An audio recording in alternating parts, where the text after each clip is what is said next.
तो दोस्तों IDFC first bank ने अपने क्वार्टर टू के नंबर को डिस्क्लोज कर दिया है। तो चलिए देखते हैं क्या है क्वार्टर टू के नंबर्स के अंदर। डाटा लाख्स में है, मैं आपको क्रूज में बता रहा हूँ। तो देखिए पिछले क्वार्टर में कंपनी ने 11,868 करोड़ का टोटल इनकम जनरेट किया था, पिछले साल 10,684 करोड़ के आसपास।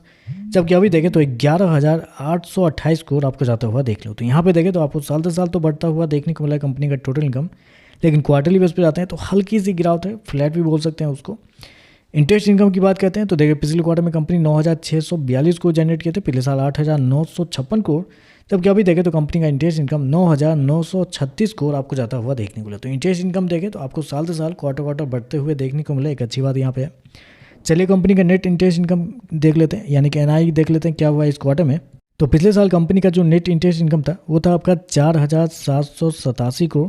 पिछले क्वार्टर की बात करते हैं तो पिछले क्वार्टर में कंपनी का नेट इंटरेस्ट इनकम 4,933 करोड़ के आसपास था।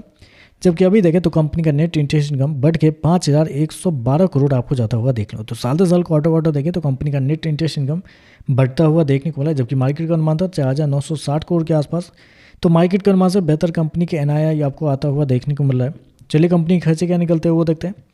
तो देखिए पिछले क्वार्टर में कंपनी 9,629 करोड़ खर्च की थी, पिछले साल 8,722 करोड़ के आसपास। जबकि अभी देखें तो कंपनी खर्चे 9,948 करोड़ आपको जाता हुआ देखने को मिला। तो कंपनी खर्चे देखें तो खर्चे हालांकि थोड़ा ज़्यादा आपको देखने को मिला, क्योंकि ऑपरेटिंग प्रॉफिट अगर आप देखते हैं तो साल दर साल क्वार्टर क्वार्टर गिरते हुए देखने को मिला, क्योंकि पिछले साल 1,961 करोड़ के आसपास था, अभी देखें तो 1,880 करोड़ है।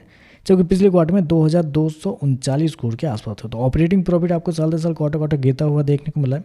मेरे पास हालांकि एस्टीमेट कंपनी के ऑपरेटिंग प्रॉफिट के लेके ही है, क्योंकि मार्केट का अनुमान था 1,930 करोड़ के आसपास, जबकि कंपनी शो किया 1,880 करोड़।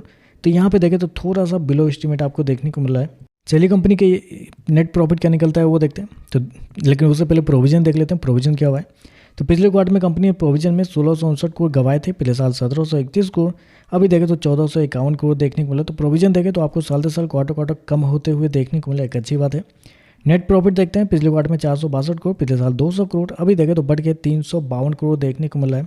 तो साल से साल 75% के आसपास की तेजी आपको देखने को मिली, लेकिन वहीं अगर क्वार्टरली बेस पे जाते हैं तो लगभग 23% के आसपास की गिरावट आपको देखने को मिली। तो क्वार्टरली बेस पे कंपनी का प्रॉफिट गिरा है, लेकिन साल से साल आपको बढ़ता हुआ देखने को मिल रहा है। ऐसे में कंपनी के EPS देखते हैं, पिछले क्वार्टर में 0.63, पिछले साल 0.27, अभी देखें तो 0.36 आपको देखने को मिला है।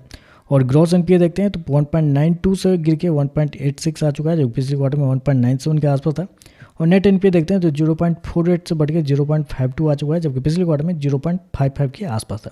तो ओवरऑल देखें तो थोड़े मिक्स टाइप के नंबर आप कर सकते हैं, क्योंकि नेट इंटरेस्ट इनकम देखें तो मार्केट की उम्मीद से बेहतर है, साल से साल क्वार्टर क्वार्टर बढ़ते हुए देखने को मिला है।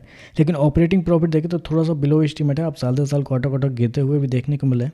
तो देखते हैं इस पर मार्केट कैसे रिएक्ट करता है। आज के लिए बस इतना है, वीडियो पसंद आए तो लाइक कीजिएगा, साथ में साथ चैनल को सब्सक्राइब जरूर कीजिएगा। धन्यवाद।